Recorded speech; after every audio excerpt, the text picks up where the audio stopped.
Hello fellow enthusiasts, I have been planning a diorama for quite a while and I need a small workshop slash factory building for it.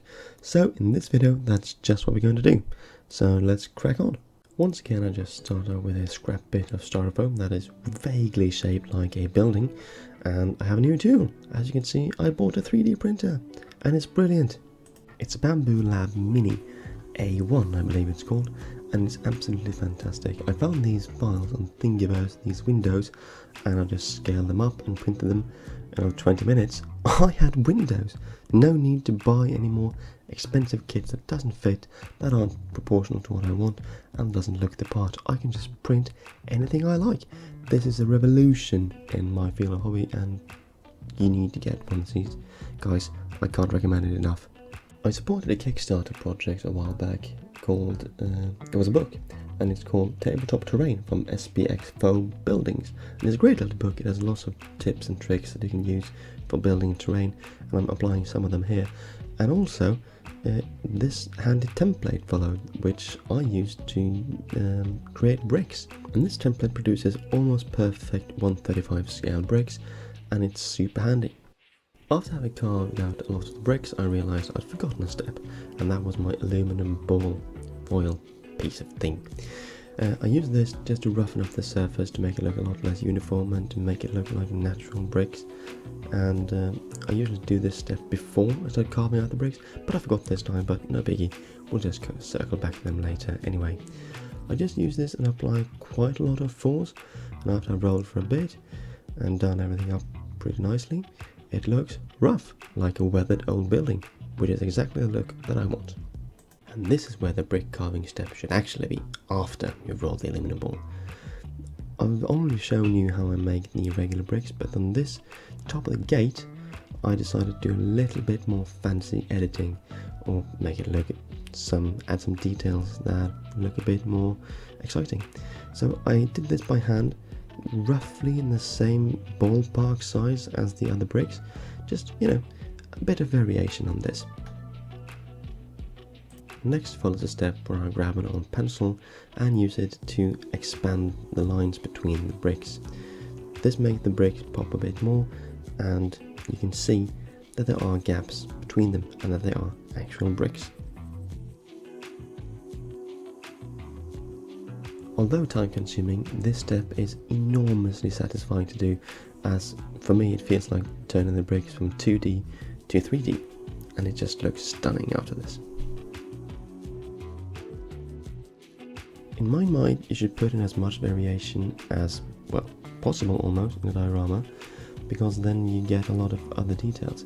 As you can see here, I've varied the type of bricks. I think 3 or 4 different types of tiles and bricks. To me, that makes the building feel more real and, dare I say it, more organic even. After the main structure of the building is complete, I start working on the details, like here, the gutters. These are from a kit that I bought a long time ago. I can't remember it sadly, but there are some details missing here. I modified them a little bit, and they work perfectly fine. When I came to the end of it though, I realised that there wasn't a piece to close them off, so all the water would just run off, and I can't have this. I'm trying to make this building look as realistic as possible, so I pay an extra careful eye to all the details. So here I use a bit of cardboard and add an end to my gutters, so the water won't run down and hit the doors. And yes, they do look a little bit wonky, but this is an old building. It's fine. It's fine. Next, I work on the doors on my garage. I did show this process in another build, so I'm just going to run through it very quickly here. I use a piece of balsa wood on the back of the doors, then I just add thin wooden strips on top of that.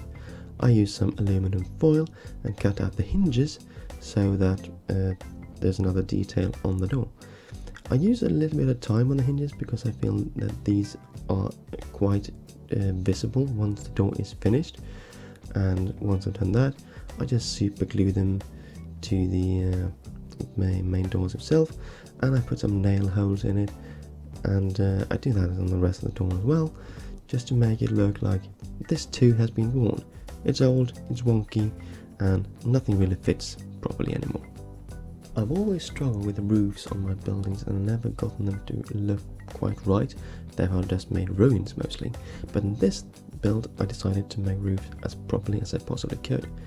First things first, I glued down a structure on top of the roof, and then decided to add cardboard on top of that. That way I had a stiff and hard surface that I could glue anything on, because one of the problems with the XPS foam is that if you use super glue, it melts. Therefore, I have to be pretty careful with applying super glue to this, but if you add the cardboard first, well, you can glue anything to cardboard, so it's not an issue whatsoever. At this point of the build, I don't even know how I'm supposed to make the roof. I don't know what materials I'm supposed to use it out of. Had I had a cutter, I could have cut out very thin slices of XPS foam, so I could have made at least some flat slabs, roof tiles out of that. Or if I had a resin printer, I could have printed some files, but sadly the one I have is just a regular 3D printer, and there's too much layers, that's what the correct term is, in the 3D print, that it becomes too visible to put on the roof of this building. So I just glued down this cardboard, and at this point I was really happy with it. I think it looks great. I continued on my journey adding more details, and I was told by Google Translate that these things are called barge board in English. Typical use on all wooden structures, and they should probably have been a bit further removed from the roof itself, but I couldn't be bothered.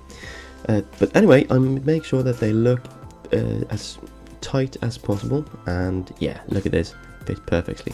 Super proud of this, and it adds another layer of detail to the building. For the top window, I wanted it to be a small hatch, so possibly there could be some crane or some hoisting device inside, and I wanted it to have a very rough appearance. So as you can see, this thing doesn't look very nice, but it does the job. On the doors as well, they didn't look too nice for the rest of the building, and I wanted it to look more worn, so I just used my scalpel and roughened up at least the bottom of it, removed some pieces, and make it look more damaged and weathered. And yeah, as you can see, the whole thing is coming together rather nicely, I think. It looks rough, it looks weathered, it looks old. That's the look I'm going for. Very happy with this at this point, so just moving on. Once I was finished weathering the doors and the hatches, I realised that the rest of the building looked way too nice. That's why I attacked it with this and just removed some bricks and part of some bricks. That way it looks like maybe it's been exposed to combat before, or at least the building is old and is worn, and some of the bricks have been removed, some of them have been indented, and yeah, it just adds to the effect that I wanted. A final detail I want to add were some slates at the bottom of the building. I want the building to be a bit more 3D-ish, so I cut out some small squares of cardboard and just glued them on using regular PVA glue. And I think this looks really nice. It's very subtle, but it's still, I think, a crucial component of making this building look, well, if not realistic, at least better. And yeah, super simple and very effective. I've always struggled with realistic roofs on my model building, but not anymore. I found this incredible little tool on Thingiverse, and I'll try to remember to add a link in the comments. And this is a handy little tool for making metal roofs, and it's absolutely brilliant. Let me show you. The first thing you need is a piece of scrap metal that you maybe got from the last time you ordered takeaway, and you cut it to size. This is a little test piece, and just insert it, twist the little wheel around, fiddle about for a little bit, and hey ho! Look what you have! Metal roof plates! Isn't this brilliant? And you can just add this, and you can make as many plates you want, and it's just brilliant. I love this little thing. Having the strong cardboard roof now was an absolute brilliant advantage, because that meant I could just super glue my new metal roof directly onto the cardboard. Since I've never used this material in modeling before in any shape or form, I used quite a liberal amount of super glue in the end. As you can see here, what I'm doing now yeah, that's not sufficient. That didn't stick at all. I had to coat the entire plate more or less, and eventually I got the hold of it. But yeah, brilliant little thing, and I tried to pay somewhat close attention to make it fit with the gutters below, so that the length of the plate would result in the water actually hitting the gutters and not spilling out below. Another little detail that I think it's important to pay attention to, and it just adds another layer of realism to the build. I don't know, maybe being an engineer really did damage my brain. And there we are. What do you think? I think this little thing looks really great.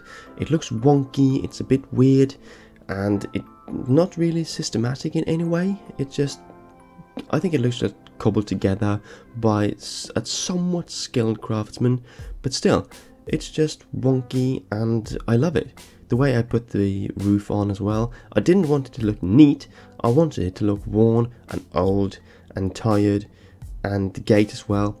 Not with the hinges, I do agree they could have looked better, but still, it just fits the look I'm going for.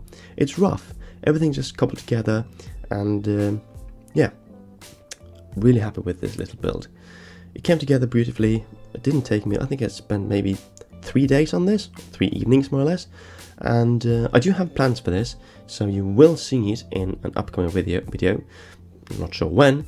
I still have the garage building that I did years ago that hasn't been used yet, but this one I do have a plan, and it's coming together really nicely, and you will see it on this channel hopefully soon. I'm going to paint this and I'm going to use it, and hopefully you like the video that results in that. But anyway, once again, thank you very much for watching. Hope you liked the video, hope you liked the build. If you did, leave a like, leave a comment. Those are greatly appreciated. And hopefully I will see you around next time. Cheers.